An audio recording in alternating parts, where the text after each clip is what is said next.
Hello. High. Yes I एसच्या प्लॅटफॉर्मवर मी प्राची घोसाळकर तुमचं स्वागत करते. येस आय एस मार्फत एथिक्स, इंटिग्रिटी आणि ॲप्टिट्यूड ही सिरीज आपण लवकरच सुरू करत आहोत. आणि ह्या सिरीजसाठी म्हणजे लेक्चर्स घेण्यासाठी मी इथे आलेली आहे. आजचं इंट्रोडक्टरी लेक्चर आपण घेतो आहे. आणि इंट्रोडक्टरी लेक्चर घेण्याआधी येस आय एस मार्फत मी काय काय घेते आणि मी कोण आहे याची एक छोटीशी ओळख मी तुम्हाला करून देते. सगळ्यात महत्त्वाचं, एक 2 मिनटं. माझं नाव प्राची घोसाळकर, डायरेक्टर आहे मी येस आय एसची. येस आय एस हे फाउंडेशन मी फॉर्म केलेलं आहे. त्याचबरोबर तुम्ही इथे माझा एक्सपिरियन्स आणि क्वालिफिकेशन पाहू शकता. माझं MBA फायनान्स झालेलं आहे. माझं MA पब्लिक ॲडमिनिस्ट्रेशन आणि त्याचबरोबर bachelor in political science Ramnarayan Ruia college Matunga इथून झालेलं आहे. त्याचबरोबर विद्यार्थ्यांना किंवा परीक्षार्थ्यांना शिकवण्याचा माझा एक 9 वर्षाचा अनुभव आहे, तो तुम्ही इथे वाचू शकता. आणि त्याहीपेक्षा महत्त्वाचं, इथे मी जे काही घेऊन आलेले आहे एथिक्स, इंटिग्रिटी आणि ॲप्टिट्यूड, ते अधिकारवाढीने शिकवण्यासाठी जे काही कॉम्प्लिमेंटरी म्हणू शकता तुम्ही किंवा जे काही महत्त्वाचं आहे ते मी इथे मांडलेलं आहे. ते विथ सर्टिफिकेट आहे की हार्वर्ड युनिव्हर्सिटीचा जस्टिसचा कोर्स हा मी पूर्ण केलेला आहे, एक्झाम देऊन पूर्ण केलेला आहे. त्यांच्याकडनं मला हे सर्टिफिकेट रिसीव्ह झालेलं आहे. सो तेही बघू शकता. सांगण्याचा मुद्दा असाच आहे की पुढचं जे काही लेक्चर सिरीज आपली होणार आहे त्याबद्दल एक ऑथेंटिसिटी निर्माण करणं हा माझा उद्देश आहे, म्हणून मी तुम्हाला सगळं दाखवलेलं आहे. So let's start. ज्यासाठी आपण इथे जमलेलो आहोत किंवा ज्यासाठी मी हे लेक्चर घेत आहे ते आपण स्टार्ट करूया. सगळ्यात महत्त्वाचं म्हणजे मी असं म्हणेन की एथिक्स, इंटिग्रिटी आणि ॲप्टिट्यूड हा जो नवीन विषय MPSCने 2025च्या डिस्क्रिप्टिव्ह एक्झाममध्ये लॉन्च केलेला आहे किंवा इंट्रोड्यूस केलेला आहे, किंवा आपण म्हणूया UPSCमध्ये 2013पासूनच हा विषय देण्यात आलेला आहे किंवा UPSC 2013पासूनच हा विषय विद्यार्थ्यांना आहे. पेपर 4 जनरल स्टडीचा पेपर 4 हा एथिक्स, इंटिग्रिटी, ॲप्टिट्यूडचा असणार आहे.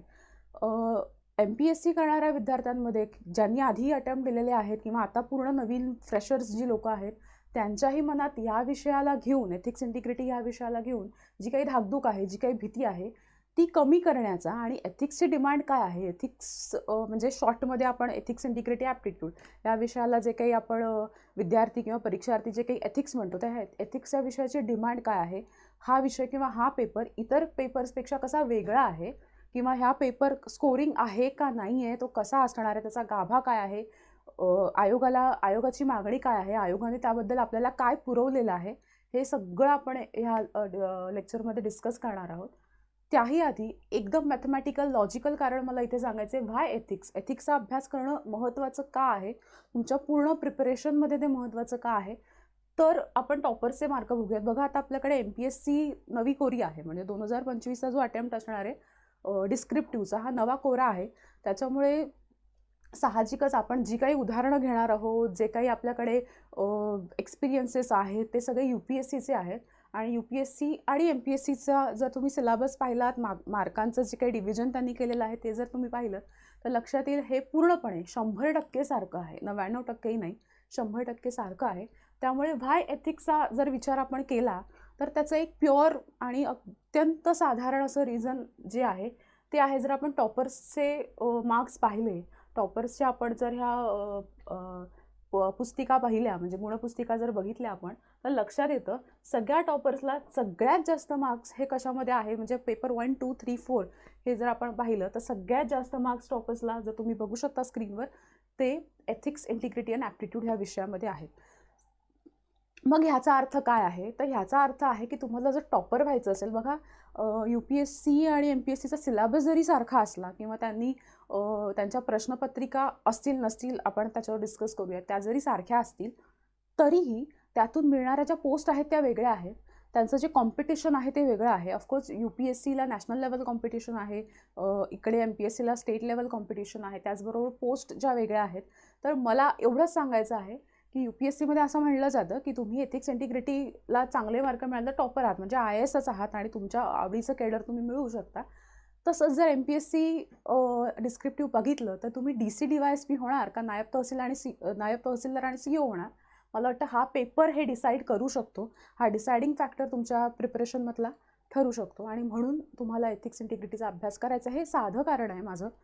आणि त्याहीपेक्षा मोठी कारणं आपण पुढे डिस्कस करणारच आहोत. ठीक आहे. सो आपण विषयाची व्याप्ती बघूयात. म्हणजे एथिक्स इंटिग्रिटी आणि ॲप्टिट्यूडचा अभ्यास केल्यानंतर आपल्याला ओव्हरऑल 1250 मार्क जे आपण म्हणतोय जनरल स्टडीज आणि म्हणजे मेन्सचे जे मूळ जास्तीचे मार्क आहेत ते जर आपण पाहिले तर त्याची व्याप्ती काय आहे. म्हणजे एथिक्सचा अभ्यास केल्यामुळे मला आणखीन कुठे कुठे फायदा होणार. मला वाटतं तुम्ही आधीही हे ऐकलं असेल, आधीही बरेचसे लेक्चर्स पाहिले असतील, क्लासेस अटेंड केले असतील, आधी बऱ्याच लोकांनी हे डिस्कस केलेलं आहे. तरीही आपलं जे आहे कॉमन ते मी एक सांगते. ते म्हणजे एथिक्सचा अभ्यास केला तर एथिक्सचा पेपर 250 मार्काचा तो तर तुम्हाला सहज त्याचाच अभ्यास तुम्ही करणार आहात. त्यानंतर एसे जो आहे, निबंध लेखन जे आहे ते अत्यंत महत्त्वाचं. परत 250 मार्काचं निबंध लेखन आहे. म्हणजे MPSC डिस्क्रिप्टिव्ह नसताना आधी 250 मार्काचा निबंध लिहिणं ह्याची काही सवय ॲस्पायरंट्सला नव्हती. ती लावून घेणं आता गरजेचं आहे.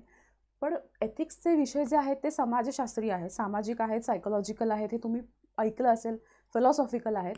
आणि मला वाटतं निबंधांमध्ये त्याचा फायदा तुम्हाला नक्की होणार आहे. म्हणजे एथिक्स इंटिग्रिटी हा पेपर तुम्हाला निबंध लेखनासाठी पण सप्लिमेंटरी ठरू शकतो. त्याचबरोबर Indian society paper 1, general studies paper 1मधला इंडियन सोसायटीमध्ये 10 टॉपिक्स आहेत जर तुम्ही पाहिले असतील तर त्यातले 10 टॉपिक्स पण तुम्ही बऱ्यापैकी कवर करू शकता. अगेन मी सांगते, बऱ्यापैकी कवर करू शकता. म्हणजे अभ्यास इंडियन सोसायटीचा करायचाच आहे, पण एथिक्सचं अंडरस्टँडिंग आल्यामुळे, ती थिंकिंग प्रोसेस डेव्हलप झाल्यामुळे इंडियन सोसायटीच्या उत्तरामध्ये तुम्हाला एज मिळतो.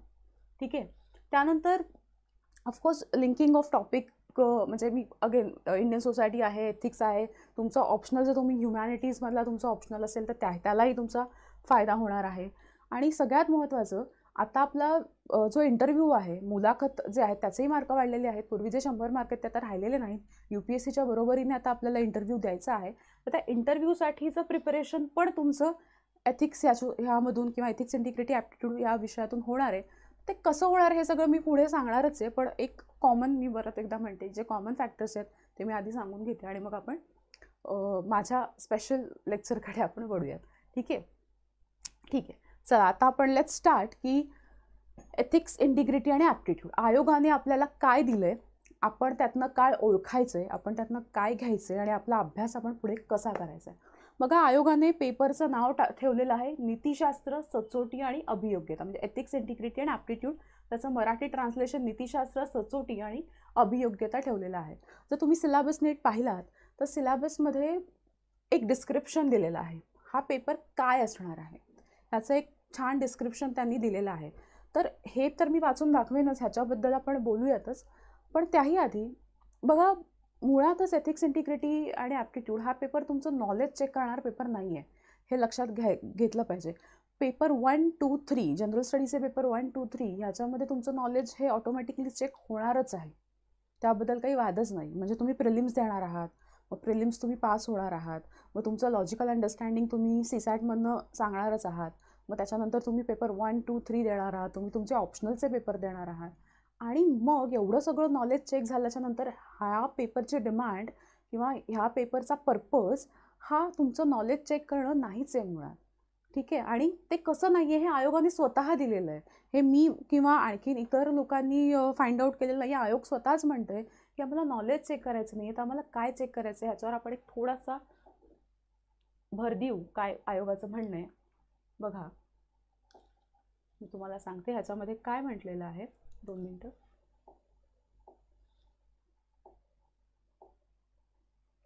तर इथे काय म्हटलेलं आहे, या अंतर्गत समाविष्ट असलेले प्रमुख विषय म्हणजे नीतिशास्त्र, सचोटी आणि योग्यता. म्हणजे त्यांनी विषयाचं नाव सांगितलंय डायरेक्ट.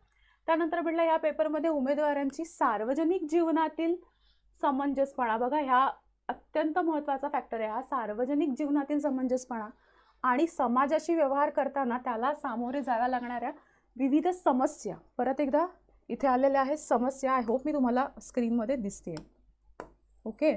त्याच्यानंतर काय आहे तर संघर्षाबाबतच्या समस्या सोडविण्याचा दृष्टिकोन. दिस इज व्हेरी इम्पॉर्टंट, ज्याला आपण इंग्रजीमध्ये प्रॉब्लेम सॉल्विंग अप्रोच असं म्हणतो. मगाशी मी म्हणलं ना तुम्हाला की नॉलेज चेक नाही करायचं आहे, तर तुमचं प्रॉब्लेम सॉल्विंग अप्रोच इथे चेक होणार आहे.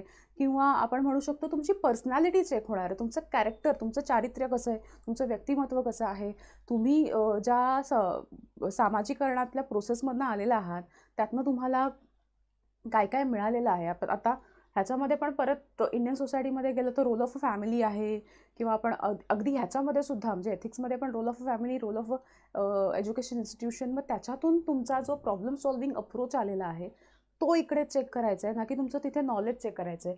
आणि सगळ्यात महत्त्वाचं हे कुणीही काय म्हणू शकतो आपण, हे कुणीही आपण अंदाज लावलेला नाही की असं चेक करायचं असेल. तर आयोगाने स्वतः इथे सांगितलेलं आहे की आम्हाला काय हवं आहे, तर आम्हाला हवं आहे की जीवनातील समंजसपणा त्या व्यक्तीचा, किंवा जी व्यक्ती आता DC होणार आहे, DYSP होणार आहे, त्या व्यक्तीचा जीवनातील समंजसपणा आम्हाला बघायचा आहे का बाबा समंजसपणा.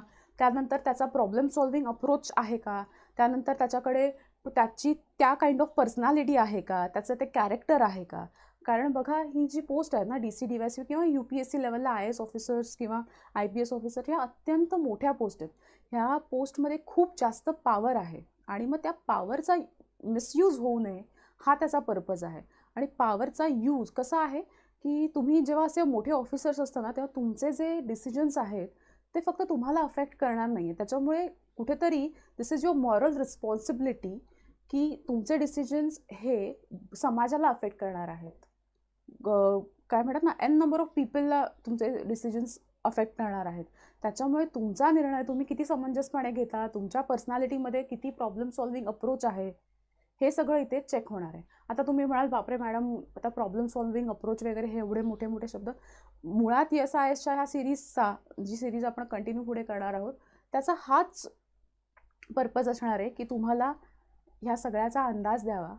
बघा कसं आहे, 30 लेक्चरमध्ये 35 लेक्चरमध्ये कोणाचं व्यक्तिमत्व तर घडवणं शक्य नाही. व्यक्तिमत्व हे आपलं लहानपणापासून आत्तापर्यंत हे घडत असतं, आणि ते इव्हॉल्विंग असतं. म्हणजे आपण सतत घडत असतं, ते कुठे थांबत नाही की आता मी 20 वर्षाचा झालो आता व्यक्तिमत्व घडलेलं आहे, असं नाही आहे. ते शेवटपर्यंत घडत असतं. सो हेतू 30-35 दिवसांमध्ये व्यक्तिमत्व घडवणं हा नाही आहे. पण निदान एथिक्स, इंटिग्रिटी, ॲप्टिट्यूड या सारख्या पेपरमधून आयोगाला कोणत्या प्रकारचं व्यक्तिमत्व अपेक्षित आहे ते तरी आपण 30-35 लेक्चर्समध्ये नक्कीच मिळवू शकतो असं मला वाटतं. तर मी तुम्हाला जसं सांगितलं की आता आपण पुढच्या स्लाईडकडे जाऊया. आता कसं आहे, इथे मी तुम्हाला दिसते की या पेपरचा समावेश का करण्यात आला. आता परत एकदा मी सांगते अगेन, बऱ्याचदा तुम्ही असे लेक्चर्स बघितले असतील, पण तरीही की का करण्यात आला हे जर आपण बघितलं, किंवा ह्याच काय म्हणतात ना, विषयाची डिमांड आपण जर समजून घेतली, तर तो विषय काय आहे आणि त्याची उत्तरं आपल्याला कशी लिहायची आहेत हे समजण्यात थोडासा आपल्याला फायदा होईल. तर बघा कसं आहे, जर तुम्ही पाहिलं तर असं लक्षात आलं तर 2013ला UPSCने हा पेपर दिलेला आहे, किंवा MPSCला तर 2023लाच द्यायचा होता, पण तुम्हाला माहिती आहे की काही कारणांमुळे 2025ला तो पेपर लॉन्च होतोय.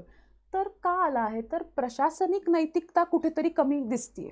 म्हणजे प्रशासनामध्ये जी लोक निवडून आलेली आहेत, निवडून म्हणण्यापेक्षा मेरिट बेसिसवर ज्यांचं सिलेक्शन झालेलं आहे, त्यांच्यामध्ये इंटेलिजन्स आहे, ती लोक हुशार आहेत. बौद्धिक पात्रता तर हाय आहेच. आता एवढा अभ्यास केला आहे म्हटल्यावर बौद्धिक पात्रता असणार. त्याच्यानंतर तुम्हालाही माहिती आहे की तुम्ही 10-10, 12-12 तास लायब्ररीजमध्ये घरात बसून जे काही अभ्यास करता, बौद्धिक पात्रता आहे, मेहनतीची तयारी आहे, पण कुठेतरी लॅकिंग आहे. आणि ते लॅक कुठे आहे, तर नैतिकतेत कुठेतरी कमी पडतात. प्रशासन हँडल करताना, प्रशासन बघताना एक कोणत्या प्रकारची नैतिकता अपेक्षित आहे, किंवा काय अपेक्षित आहे, एथिकली किंवा मॉरली काय अपेक्षित आहे, हे कुठेतरी लॅकिंग आहे असं आयोगाला वाटतंय. आणि म्हणून प्रोसेसमधून जात असताना, म्हणजे या परीक्षा देत असतानाच ॲस्पायरंटला एथिक्सचं ज्ञान असावं, काय चुकीचं आहे काय बरोबर आहे एवढं ज्ञान त्याला असावं, म्हणून हा पेपर देण्यात आलेला आहे असा आपण अंदाज लावूया सिलेबसवरून. दुसरी गोष्ट म्हणजे काय आहे माहिती आहे का, बऱ्याचशी देर आर 2 टाईप्स, म्हणजे 2 प्रकारचे व्यक्ती असतात, ज्यांना एकाला माहिती आहे की मी चूक करतोय का बरोबर करतोय, आणि दुसऱ्याला माहीत नाही आहे की हे चुकीचं आहे का बरोबर आहे, मला माहीत नाही की आणि मग बऱ्याचदा चुकीच्या गोष्टी किंवा अनीतीच्या गोष्टी किंवा अनएथिकल गोष्टी ह्या अज्ञानामुळे घडत असतात. तर माझा हा प्रयत्न राहील की पुढच्या 30-35 लेक्चर्समध्ये आपण काय करूयात, हे अज्ञान दूर करूयात. म्हणजे काय नीतीत बसतं, काय बसत नाही, किंवा एक ब्युरोक्रेट झाल्यावर तुम्ही कसे असले पाहिजे, हे अज्ञान जे आहे ना ते आपण दूर करूयात. आता अज्ञानातून येणारी अनिती याचा अर्थ काय की बऱ्याचदा ॲस्पायरंट्स लहान असतात वयाने किंवा मोठे जरी असले तरी त्या पातळीचं सामाजिकीकरण झालेलं नसतं आणि मग काय होतं मग सामाजिकीकरण न झाल्यामुळे एक इनोसन्स तसाच राहिलेला असतो किंवा हे जे मी करतो हे बरोबर आहे की चूक आहे हे कळत नसतं. ठीक आहे. तर त्याच्यामुळे मला असं वाटतं की अज्ञान म्हणजे मी तुम्हाला अगदी एक साधं उदाहरण देते की एक शाळेतला मुलगा आहे, अगदी 3री-4थीतला मुलगा आहे, म्हणजे एक 8 ते 9 वर्षाचा मुलगा आहे आणि तो ना शाळेत त्याच्या म्हणजे को स्टुडंट्स जे आहेत म्हणजे इतर त्याचे जे मित्र आहेत मैत्रिणी आहेत त्यांचे पेन चोरतोय. पेन पेन्सिल जे काय आहे ते चोरतोय आणि घरी घेऊन जातोय आणि मग हे शिक्षिकेच्या लक्षात आलं आणि तिने त्याच्या वडिलांना बोलवलं, तुमचा मुलगा पेन चोरतोय. तेव्हा त्याचे वडील म्हणाले, अरे तुला पेन हवे होते मग मला सांगायचंच ना, मी ऑफिसमधून आणले असते. तर जोक सपाट. पण वडिलांना ऑफिसमधून पेन आणणं हे पार्ट ऑफ अ करप्शन वाटत नाही किंवा वाटतही असेल, तो त्यांचा कॉल आहे. पण आपले वडील ऑफिसमधून पेन आणतात, आपण शाळेतून आणूयात, हा इनोसन्स आहे ना. मग हा इनोसन्स त्या 4थीतल्या मुलातला आहे. 21-22 वर्षाच्या मुलामुलींमध्ये सुद्धा बऱ्याचदा असे इनोसन्स दिसून आलेले आहेत की आपण जे करतोय ते ह्याला करप्शन म्हणतात. म्हणजे आता हे पेन चोरणं त्याला चोरी म्हणतात हे माहितीच नाही ना मुलाला. तसंच आहे की ऑफिसर झाल्यावर किंवा ड्युरिंग दिस प्रोसेस आपण करप्शन करतो म्हणजे आपण पैसे घेतो. लाच घेणं म्हणजे पैसे घेणं असं समजलं जातं.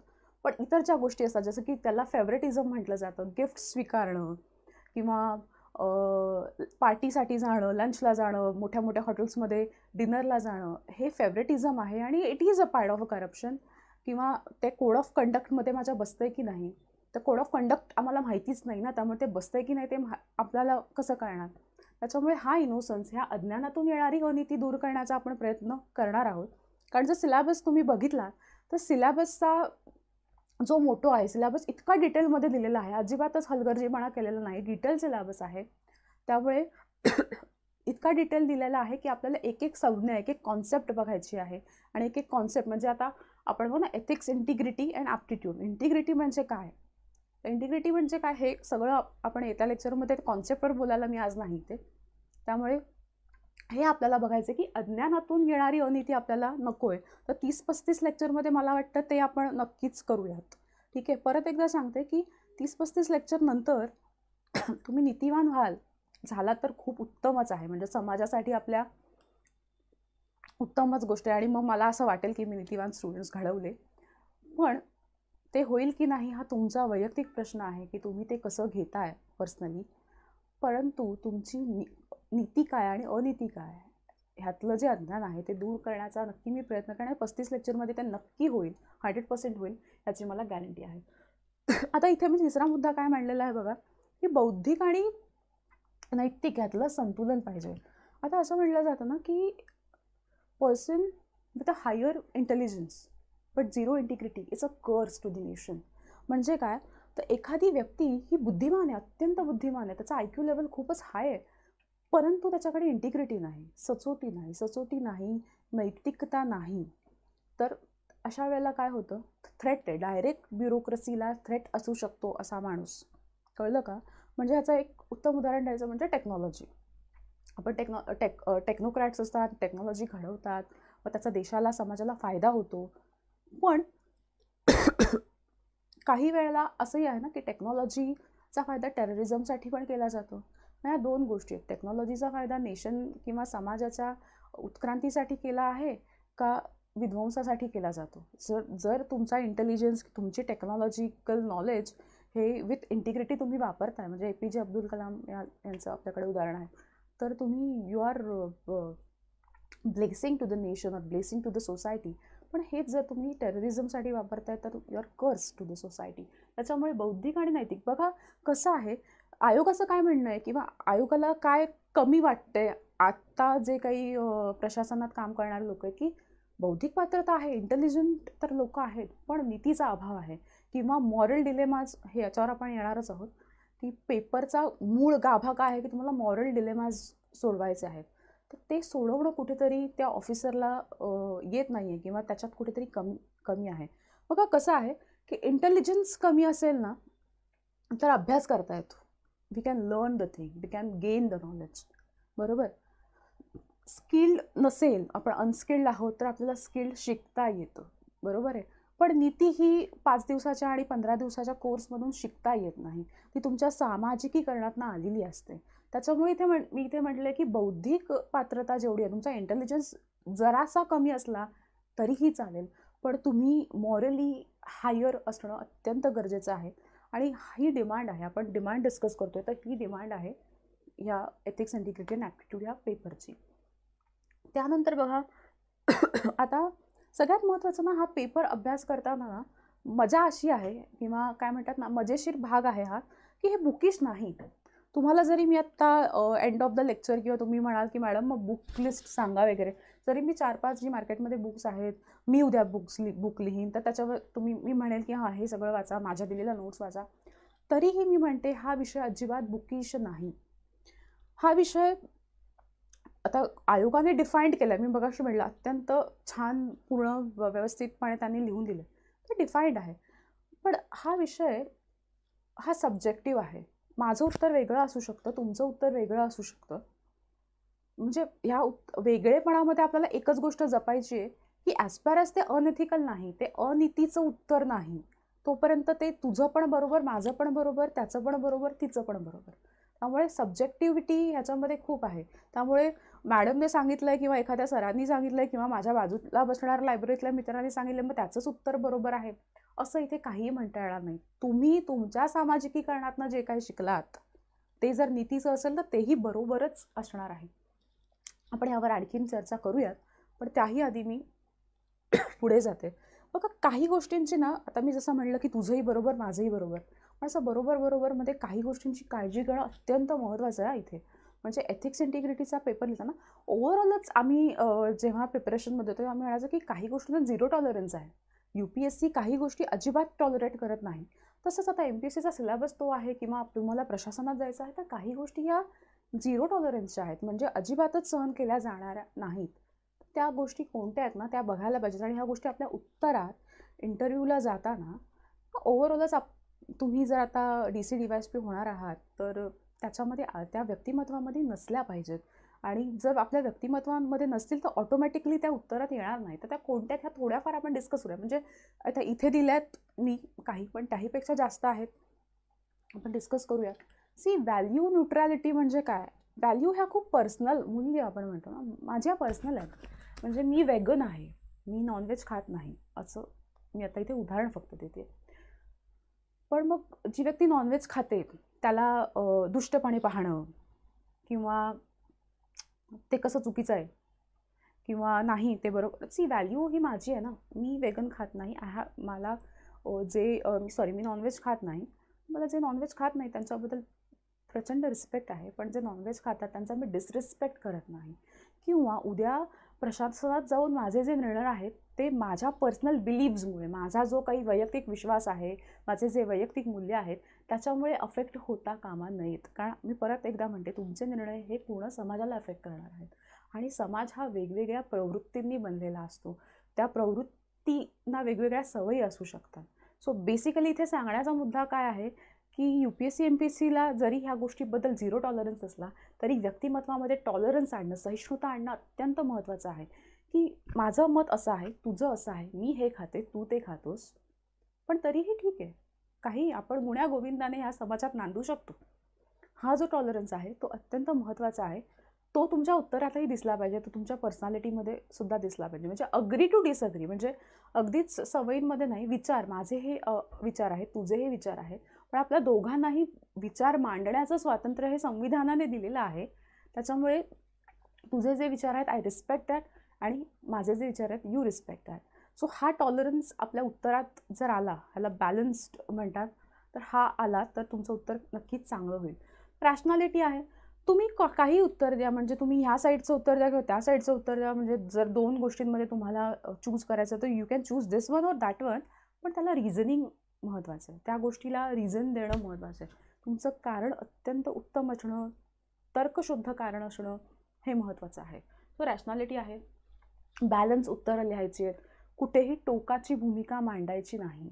कारण आपण जेव्हा एथिक्स इंटिग्रिटीचा पेपर आपण लिहितो तेव्हा काय आपण चहाच्या टपरीवर मित्र जेव्हा उभे राहतात आणि मग काही एक्स्ट्रीम मतं मांडली जातात, तसं आपल्याला अजिबात करायचं नाही आहे. आपल्याला आपली मतं ही बॅलन्स्ड सुवर्णमध्यच गाठायचं आहे आपल्याला प्रत्येक गोष्टीचा. त्यानंतर जेंडर आणि ह्याबद्दल तर मी खूप बोलेन, त्याबद्दल आपण वेगळं लेक्चर घेऊया. पण तरीही आता सांगण्याचं असं आहे की नो जेंडर इनइक्वालिटी. चुकूनही जेंडरमध्ये म्हणजे लिंगामध्ये स्त्री पुरुष असमानता ही दिसलीच नाही पाहिजे. ठीक आहे, म्हणजे अगदी एक्स्ट्रीम लेवलची स्त्री पुरुष असमानता वगैरे आपण ह्याच्यावर तर बोलूच, परंतु आपण नॉर्मली उत्तर लिहिताना आपण म्हणजे इंग्रजीमध्ये लिहिताना ही सॅड, ही डन इट, हे असं लिहितो. ही और शी असं असणं गरजेचं आहे. आणि त्याहीपेक्षा वर जाऊन मी असं म्हणेन की आपण म्हटलेलं आहे की आपण सहिष्णू आता होणार आहोत. माझ्या लेक्चर सिरीज संपेपर्यंत सगळे सहिष्णू होणार आहेत. त्याच्यामुळे फक्त स्त्री आणि पुरुष नाही, we are living in a multi gender society.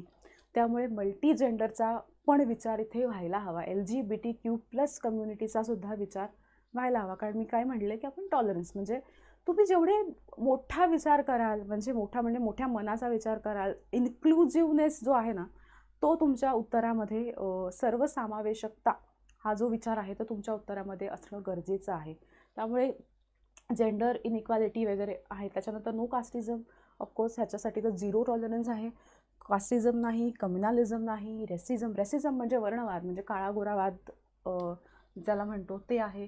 प्रेज्युडिस नाही. प्रेज्युडिस म्हणजे काय तर पूर्वग्रह दूषित ज्याला म्हणतो, की आपलं एक प्री अझम्पशन असतं एखाद्या समाजाबद्दल की हां ती लोकं तशी असतात बरं का, किंवा स्त्रिया अशा असतात, पुरुष तसे असतात, किंवा ह्या गावची लोकं तशी असतात. हे जे प्रेज्युडायजेस आहेत ते असणं अजिबातच खपवलं जाणार नाही आहे तुमच्या पेपरमध्ये. बघा मी जसं म्हणलं, मग तुम्ही म्हणाल मॅडम आता हे कुठे होतं? हो, आता तर असं कोणी करत नाही, तर तसं नाही आहे, अजूनही होतं.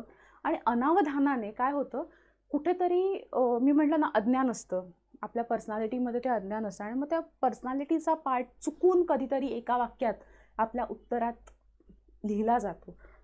आणि मग कितीही तुम्ही चांगले प्रश्न इतर लिहिलेले असतील तरी त्या एका वाक्यामुळे तुमचं इम्प्रेशन जे आहे ते अत्यंत बॅड पडलं जातं. आणि मग काय म्हणजे मग एवढी काळजी घेण्यापेक्षा, मला असं वाटतं की उत्तरं लिहिताना एवढी काळजी घेण्यापेक्षा ह्या सगळ्या गोष्टी आपल्या पर्सनॅलिटीचाच आपण जर भाग बनवलं तर चुकून जे एक वाक्य जातं ते जाणार नाही असं मला वाटतं. तर त्याच्यावर आपण काम करूया. ठीक आहे, त्यानंतर आपण पुढे बघूयात. आता इथे मी म्हटलं की काय नको आहे आपल्या पेपरमध्ये. ठीक आहे, आता काय हवं आहे त्याच्यावर आपण थोडीशी चर्चा करूया. तर काय हवं आहे बघा, तर टेम्परन्स इज व्हेरी इम्पॉर्टंट. उत्तरं लिहिताना ना टेम्परन्स हवा आहे, संयम हवा आहे तुमचा. प्रत्येक म्हणजे केस स्टडीज आहेत ते सगळं आपण बोलूयातच. केस स्टडीज आहेत, कॉन्सेप्च्युअल क्वेश्चन्स आहेत, अप्लाइड क्वेश्चन्स आहेत. ते लिहिताना टेम्परन्स हवा आहे, म्हणजे मी जसं म्हटलं बॅलन्स्ड हवा आहे, संयमाने उत्तरं लिहिणं महत्त्वाचं आहे. त्यानंतर ह्युमॅनिस्टिक अप्रोच असणं, म्हणजे मानवतावादी तुम्ही असणं अत्यंत गरजेचं आहे.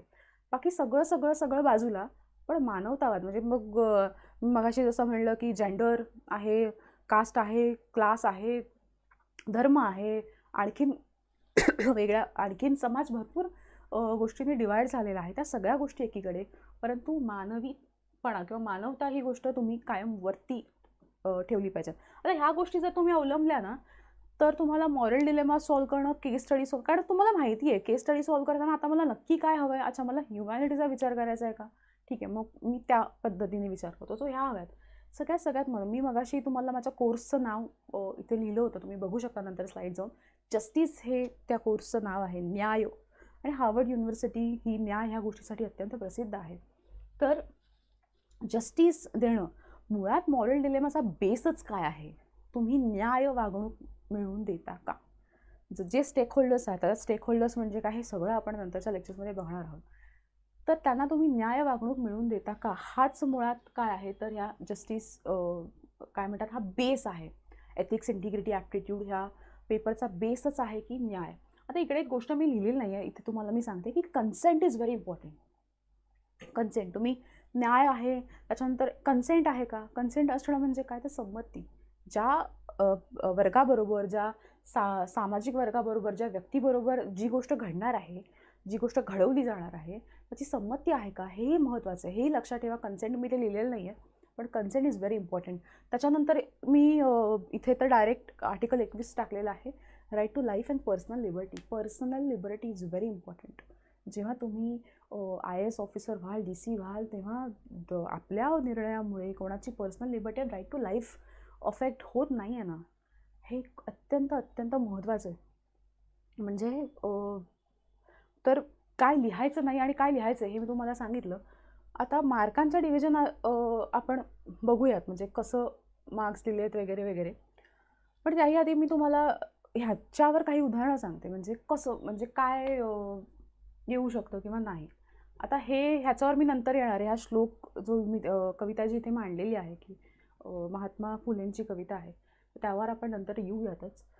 कसं आहे की आता एक सिम्पल तुम्हाला मी उदाहरण सांगते, की पाहिलं असेल ट्रॉलीचं उदाहरण तुम्हाला माहिती असेल, किंवा निर्णय घेताना बऱ्याचदा काय होतं हे मी तुम्हाला सांगते. की आम्हाला जस्टिसमध्ये एक उदाहरण त्यांनी सांगितलं होतं त्या प्रोफेसरने, की एक माणूस आहे, अत्यंत गरीब घरातला म्हणण्यापेक्षा अनाथ आहे तो मुलगा, आणि 21-22 वर्षाचा मुलगा, आणि त्याला फिरायला जायचं आहे. त्याचं म्हणणं आहे की माझ्या आयुष्यात आता कोणीच नाही, माझे आईवडील नाही, माझे नातेवाईक नाही, तर लेट्स एक्सप्लोर द वर्ल्ड. आणि मग असं करत तो एका बोटीने फिरायला गेला, आणि त्या अगदी शॉर्टमध्ये मी तुम्हाला सांगते, खूप डिटेलमध्ये आहे ते. आणि मग त्या बोटीवर एक कॅप्टन आहे, एक को कॅप्टन आहे, एक क्रू मेंबर आहे, असं ते तिघं आहेत, आणि हा एक चौथा फिरायला गेलेला त्यांच्यासोबत आहे. हा सगळ्यांमध्ये वयाने लहान आहे, अनाथ आहे, आणि तो तिकडे गेला. आणि त्याच्यानंतर मग असं कळलं की बोट जी आहे ती रस्ता सोडून गेलेली आहे, म्हणजे जो त्यांचा ट्रॅक जायचा होता ते विसरलेले आहेत, आणि मध्यात समुद्राच्या आहे, आणि त्यांना रेस्क्यू मिळत नाही आहे, त्यांना सोडवणूक करायला तिथनं कोणी मिळत नाही आहे. आणि मग काय झालं की न मिळाल्यामुळे त्यांच्याकडे जो अन्नसाठा होता बोटीवर, तो आता हळूहळू संपत चालला आहे. आणि परत एकदा सांगते की खूप ब्रीफमध्ये मी सांगते. आणि मग अन्नसाठा संपत चालला आहे, आणि त्याच्यानंतर मग त्यांनी डिसाईड केलं की आता आपल्याला जर जगायचं असेल तर आपल्यापैकी कोणाला तरी मरावं लागेल. ठीक आहे, आपल्यापैकी कोणाला तरी मरावं लागेल. आता तुम्ही ह्या गोष्टीवरून जज करू नका की माणूस खायचा म्हणजे काय वगैरे. मरावं लागेल म्हणजे त्यांचं असं म्हणणं होतं की कोणीतरी मेलं तर त्याच्या ब्लड आणि फ्लेशवर इतर लोक जगतील. आता इकडे म्हणजे हे मी उदाहरण सांगते, आणि हे युरोपातलं उदाहरण आहे, आणि खरं उदाहरण आहे. आणि इथे आपण जज करायला बसलेलं नाही की बापरे मानवी ब्लड कसं वगैरे खातात, ते इथे नाही आहे, फक्त उदाहरण म्हणून ते घ्या. तर मग त्यांचं ठरतं. आणि मग हा जो त्याचं नाव पार्कर असतं त्या मुलाचं. पार्कर लहान असतो वयाने, त्याला अनुभव नाही आहे बोटीवरच्या प्रवासाचा. त्याच्यामुळे त्याचं काय होतं की तो अत्यंत अशक्त होतो, त्याचा कॉन्फिडन्स पण जातो, त्याची तब्येत खालावते. आणि मग ही लोक जे कॅप्टन को कॅप्टन क्रू मेंबर आहेत ते म्हणतात आपण पार्करला मारूयात, कारण एनी हाऊ 2 दिवसाने तो मरणार आहे, एवढा अशक्त तो झाला आहे.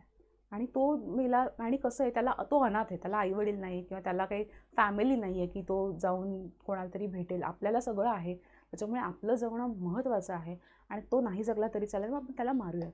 मग इथे प्रश्न येतो की म्हणजे ह्या टाईपचे मॉरल डिलेमास तुम्हाला सॉल्व्ह करायचे आहेत, हे लक्षात घ्या.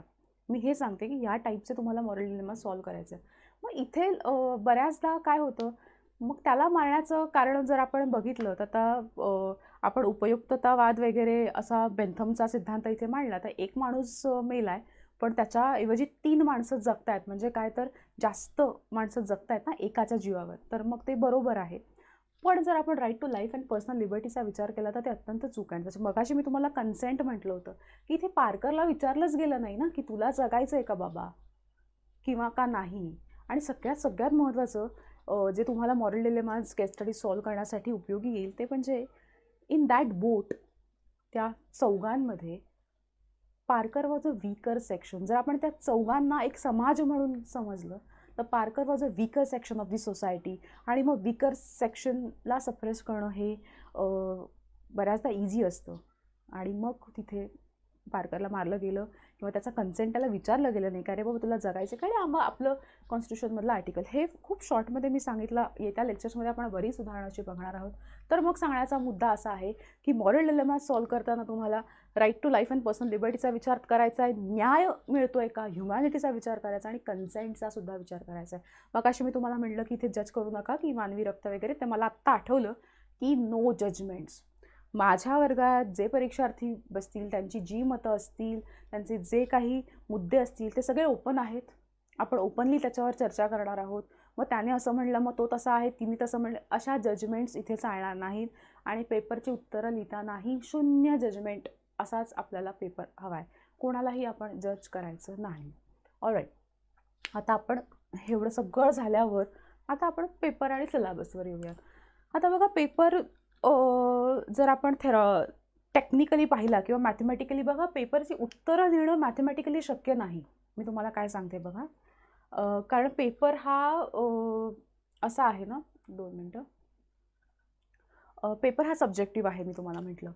परंतु हे शक्य आहे. काय शक्य आहे तर आपण मार्कांचं डिव्हिजन काय आहे, आयोग प्रश्न. आता आयोग म्हणल्यावर मी UPSCच म्हणते, कारण आपल्याकडे MPSC आयोगाचे प्रश्नच नाही आहेत ना मुळात, कारण त्यांचं काहीच आपल्याकडे मटेरियल नाही, फक्त सिलेबस आहे. त्याच्यामुळे आपण काय करूया तर UPSCलाच आपण ग्राह्य धरून UPSCने दिलेले प्रश्न किंवा UPSCने दिलेला आपण डिव्हिजन ऑफ सिलेबस जर आपण बघितलं तर त्याच्याच बेसिसवर मी आज हे सांगते. तर डिव्हिजन ऑफ सिलेबस केलं तर सिलेबस स्टडी करणं हा सोपा जाणार आहे, किंवा काय करायचं आहे की कशाला जास्त वेळ द्यायचा आहे हे आपल्याला कळणार आहे. बघा, आता एथिक्स हा 250 मार्काचा पेपर आहे. त्याच्यामध्ये मी जर अभ्यासपूर्वक हे सगळं केलेलं आहे बघा, त्याच्यामध्ये 2 सेक्शन्स आहेत ना. पहिला सेक्शन ऑफकोर्स थेअरीचा आहे ना, तुम्हाला सगळ्यांना तर हे माहिती आहे, म्हणजे त्याच्यात काही वेगळं नाही. आणि दुसरा सेक्शन आहे केस स्टडीजचा. ठीक आहे. आता ह्या थेअरीमध्ये ना जर तुम्ही नीट पाहिलं, मी पुढे डिव्हिजन दिलेलं आहे, जर तुम्ही नीट पाहिलं ना तर थेअरीमध्ये पण 2 सेक्शन्स पडतात. आणि ते म्हणजे एक थेअरी आहे आणि एक ॲप्लिकेशन आहे. म्हणजे ह्याच थेअरीचं ॲप्लिकेशन करायचं आहे. ठीक आहे. आणि असे 13 प्रश्न आत्ता मी तुम्हाला बरं सांगते, हे गेल्या वर्षीपर्यंतचं मी डिव्हिजन बघितलं आहे. पुढच्या वर्षी बदलेल का नाही हे आता सांगू शकत नाही, पण एक ढोबळ मनाने मी हे डिव्हिजन केलेलं आहे की 13 × 10 130 मार्क तुम्हाला इथे मिळतात. म्हणजेच काय, जर तुम्ही थेअरीचा अभ्यास व्यवस्थितपणे केलात तर मी असं म्हणत नाही 130 पैकी 130 मिळणार आहेत, पण 130 मार्कांचा अभ्यास तुम्ही व्यवस्थित करू शकता. आणि मग 6 केस स्टडीज असतात, एका केस स्टडीला 20 मार्क आहेत आणि मग 120 होतात. ठीक आहे. आता काय आहे, म्हणजे जर थेअरी मी म्हटलं ना, ही थेअरी, आता त्या जर नीट पाहिलं तर सिलेबस हा डिवायडेड आहे. सिलेबसपेक्षा प्रश्न जे आहेत, क्वेश्चन पेपरमधले जे प्रश्न आहेत UPSCचं, परत मी सांगते, ते डिवायडेड आहेत. हे जे मी इकडे मांडलेलं आहे, एथिक्स आणि ह्युमन इंटरफेरन्स किंवा सोशलायझेशन ॲटिट्यूड, या काही कॉन्सेप्ट आहेत, या काही थेरीज आहेत. आणि मग त्याचं ॲप्लिकेशन कशात आहे, लोकप्रशासनातील सार्वजनिक नैतिक सेवामूल्य आणि प्रशासनातील सभ्यता. हे 2 टॉपिक्स हे अप्लाइड आहेत किंवा ॲप्लिकेशन बेस्ड आहेत. म्हणजे ह्याचंच ॲप्लिकेशन तुम्हाला खाली करायचं आहे, हे आहे. मग आता कसं आहे की जर इन ऑल आपण जर पाहिलं तर मला परत एकदा मी सांगते, हे पूर्णपणे माझं मत आहे. तुम्ही याहीपेक्षा जास्त काही वेगळं असू शकतं तुमचं. बघा, आता इथे ना एक पूर्ण, म्हणजे मी थेअरी जर बघितलं तर आपल्याला कॉन्सेप्ट स्टडी करायचा आहे. कॉन्सेप्ट जर मी बघितलं तर इन ऑल एक 60 कॉन्सेप्ट मला सापडल्या. 60पेक्षा जास्त असू शकतात, नक्की असू शकतात, कमी नसतील 60. माझं म्हणणं आहे की मी माझ्या लेक्चरमध्ये 60च्या 60 ज्या ह्या कॉन्सेप्ट आहेत त्याच्यावर भरपूर आपण चर्चा करणार आहोत. कॉन्सेप्ट पाठ असणं महत्त्वाचं आहे. आता तुम्ही म्हणाल मॅडम तुम्ही म्हणता सब्जेक्टिव्ह पेपर आहे, तुम्ही पाठांतराला पण सांगताय, पण पाठ का करायचे हे मी तुम्हाला नेक्स्ट स्लाईडमध्ये सांगणार आहे. 60 कॉन्सेप्ट आहेत आणि ह्याच 60 कॉन्सेप्टला तुम्हाला खाली उतरवायचं आहे, म्हणजे ॲप्लिकेशन करायचं आहे. आणि ह्याच 60 कॉन्सेप्ट जर तुमच्या क्लिअर असतील तर केस स्टडी सॉल्व्ह करायला पण मदत होईल. आता कसं आहे, सिलेबसमध्येच म्हटलं आहे ना की केस स्टडीज कशावर असणार आहेत, अबाव सिलेबसवर. त्याच्यामुळे हा जो अबाव सिलेबस आहे तो आपल्याला आधी करावाच लागणार आहे. पण आणखीन एक तुम्हाला मजेशीर गोष्ट अशी सांगते, फक्तच हा अबाव सिलेबस केला म्हणजे माझ्या सगळ्या केस स्टडीज मी सॉल्व्ह करू शकते असं होईलच असं काही सांगता येत नाही. आणि केस स्टडीज सॉल्व्ह करायला प्रचंड प्रॅक्टिस लागते, सातत्य लागतं त्या प्रॅक्टिसमध्ये, किंवा एक स्किल आहे ते डेव्हलप केलं जाऊ शकतं प्रॅक्टिसने. तेही मी वर्गात घेणार आहे. प्रॅक्टिस आपण खूप करून घेणार आहोत त्याची. सो माझा मुद्दा असा आहे की एक मिनिट, की जर तुम्ही 60 कॉन्सेप्ट व्यवस्थित केल्यात तर पहिला सेक्शन जो आहे अप्लाइड आणि थेअरीचा तो बऱ्यापैकी कव्हर होऊ शकतो. 60 किंवा मी परत सांगते त्याच्याहीपेक्षा जास्त कॉन्सेप्ट असू शकतात. आता कॉन्सेप्ट करताना म्हणजे आता आपण एखादी एक कॉन्सेप्ट मी समजा घेतली, इंटिग्रिटी किंवा ॲप्टिट्यूड नावाची मी कॉन्सेप्ट घेतली. तर कॉन्सेप्ट करताना अभ्यास कसा बरं करायचा आहे? आता तुम्ही आता प्रत्येकजण ग्रॅज्युएशन प्रत्येकाचं वेगवेगळ्या स्ट्रीममधनं असेल. तर मी जेव्हा ग्रॅज्युएशनला होते पॉलिटिकल सायन्स रुईया कॉलेज, तेव्हा आम्ही एक नोट्स बनवायचो. तर मी म्हटलं जसं बायहार्ट करायचं आहे म्हणजे पाठांतर करायचं आहे, पण कशा पद्धतीने पाठांतर करायचं तेही लक्षात घ्या. कॉन्सेप्ट संज्ञेची तयारी कशी करायची, तर पहिले तर त्या संज्ञेची व्याख्या म्हणजे इंटिग्रिटी जर मी बघितलं तर इंटिग्रिटीची मी व्याख्या आधी तयार करेन. इंटिग्रिटीला काय म्हटलं आहे ते, मग त्याचं स्पष्टीकरण तयार करेन, त्या व्याख्येचं स्पष्टीकरण. त्याच्यानंतर इंटिग्रिटीची वैशिष्ट्य काय आहेत, कॅरेक्टरिस्टिक्स काय आहेत ते बघेन. त्याच्यानंतर उपयुक्तता म्हणजे सिग्निफिकन्स काय आहे, त्याचा पर्पज काय आहे, इंटिग्रिटीचा वापर प्रशासनात कसा होणार आहे ते बघेन आणि सर्वसाधारण आयुष्यातली काही उदाहरण देईन. तर मी हे म्हणते की 60 कॉन्सेप्ट जर तुम्ही नोट्स बनवल्या आणि 60 कॉन्सेप्टच्या नोट्स अशा पद्धतीने जर तुम्ही बनवल्या तर बरेच प्रश्न सॉल्व्ह होतील. मी उदाहरण सकट तुम्हालाही सांगू शकते. बघा हा प्रश्न आहे, हा UPSCचा प्रश्न आहे. UPSC इथे विचारलं आहे. I am really sorry for this. इथे UPSCने विचारलं आहे, write a short note on the following in 30 words each. बघा 10 मार्काचा प्रश्न आहे. 5 कॉन्सेप्ट दिलेले आहेत, 2 मार्क एकाला आहे. Constitutional morality, conflict of interest, probity in public life, challenges of digitalisation, devotion to duty. 5च्या 5 कॉन्सेप्ट माझ्या जर पाठ असतील, तोंडपाठ असतील, तर 10 पैकी 10 नाही पण 10 पैकी मला 7.5-8 मार्क नक्की मिळणार आहेत. ठीक आहे, कारण टू द पॉईंट प्रश्न आहे ना. इथे अजिबात जसं मी म्हणते की सब्जेक्टिव्हिटी आहे आणि मग तुम्हाला डिलेमास, इथे काही डिलेमा वगैरे नाही आहे. जी कॉन्सेप्ट आहे त्याच्यामुळे जर 60 पैकी म्हणजे माझ्या 60 पैकी परत एकदा मी सांगते, मी 60 कॉन्सेप्ट काढलेले आहेत. तर हे जर झालेलं असेल तर 10 मार्क तुम्हाला तसेच्या तसे मिळाले. आता मगाशी मी म्हटलं की काही प्रश्न हे अप्लाइड आहेत आणि अप्लाइड जरी असले तरी इंटिग्रिटी म्हणजे अप्लाइड जरी असले तरी या कॉन्सेप्टमधूनच ते अप्लाइड आहेत. फक्त प्रश्न समजून घेणं गरजेचं आहे. तुम्हाला प्रॅक्टिसने प्रश्न समजेल, सततच्या प्रॅक्टिसने तुम्हाला कळेल की प्रश्न वाचायचा कसा आणि त्या प्रश्नाचा हिडन म्हणजे लपलेला जो काही अर्थ आहे तो काय आहे, तुम्हाला सततचे प्रश्न वाचून आणि प्रश्नांची उत्तरं लिहून कळणार आहे. आता बघा इथे काय आहे, हा प्रश्न आहे परत एकदा UPSCला प्रश्न आहे. Integrity is a value that empowers the human being, justify with suitable illustration. आता मग अशी मी तुम्हाला म्हणलं की तुम्ही व्याख्या तयार करा. आता ह्या प्रश्नाला इंटिग्रिटी इज अ व्हॅल्यू, इंटिग्रिटीची व्याख्या तुमची जर तयार असेल तर तुम्ही ते लिहू शकता की इंटिग्रिटी म्हणजे काय.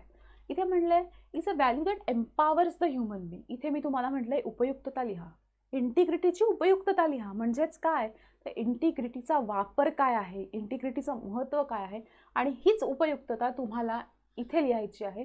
फक्त भाषा वापरायची आहे की ती उपयुक्तता ह्युमन बीइंग म्हणजे मानवाच्या उत्क्रांतीसाठी कशी उपयोगी येणार आहे. समजलंय का? म्हणजे थेअरीचा पण प्रश्न सुटला, फक्त कॉन्सेप्टचा अभ्यास अशा पद्धतीने केल्यामुळे थेअरीचा पण प्रश्न सुटला आणि ॲप्लिकेशनचा पण प्रश्न तुमचा इथे सुटलेला आहे. तर पहिले 130 मार्क जर तुम्ही थोडेसे स्मार्टली केलेत तर होऊ शकतात, एवढंच मला इथे सांगायचं आहे. आता इथे मी म्हणलंय ना, कुठे गेली स्लाईड, हां इथे मी म्हटलंय की ॲप्लिकेशन बेस्ड कसं आहे. आता आणखीन थोडं डीपली ॲप्लिकेशन जर आलं तर हा प्रश्न अगेन UPSC प्रश्न आहे. बघा, a positive attitude is considered to be an essential characteristic of a civil servant. आता इथे काय विचारलंय, पॉझिटिव्ह ॲटिट्यूड. कोणाचा पॉझिटिव्ह ॲटिट्यूड आहे, तर सिव्हिल सर्वंटचा. आता परत एकदा तुमची जर ॲटिट्यूडची संज्ञा पाठ असेल, तुमची जर ॲटिट्यूडची संज्ञा जर व्यवस्थित पाठ असेल आणि त्या इसेन्शियल कॅरेक्टरिस्टिक म्हणजे ॲटिट्यूडचे जर कॅरेक्टरिस्टिक्स पाठ असतील तर ते तुम्हाला लिंक कोणाची करायचे, सिव्हिल सर्वंटची करायचे, बरोबर ना. सिव्हिल सर्वंटची तुम्हाला लिंक करायचे आणि who is often required to function under extreme stress. इथे म्हणलेलं आहे तुमचा ॲटिट्यूड चांगला असेल, पॉझिटिव्ह असेल तर मी एक्स्ट्रीम स्ट्रेसमध्ये सिव्हिल सर्वंट काम करू शकतो. तर तुमचा ॲटिट्यूड ही जी संज्ञा आहे ती पाठ आहे, त्याची उपयुक्तता पाठ आहे आणि पुढे म्हणलं आहे what contribute to a positive attitude in a person. ठीक आहे.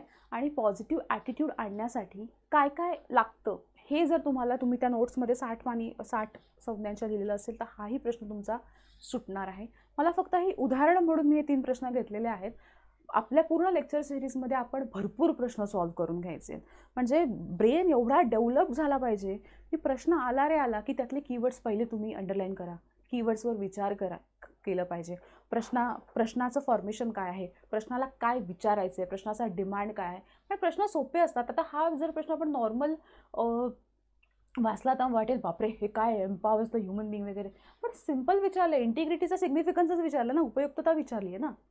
सो प्रश्न समजून घेण्यासाठी जास्तीत जास्त प्रश्न सोडवणं गरजेचं आहे आणि मी ते करून नक्कीच घेणार आहे तुमच्याकडून. बघा, एवढं सगळं मी सांगितलेलं आहे. आता केस स्टडीजवर मी ह्या लेक्चरमध्ये चर्चा करणार नाही आहे. केस स्टडीजसाठी आपण दुसरं लेक्चर बघणार आहोत किंवा घेणार आहोत. रेकॉर्डेड किंवा यूट्यूबला मी अपलोड करेनच ते लेक्चर.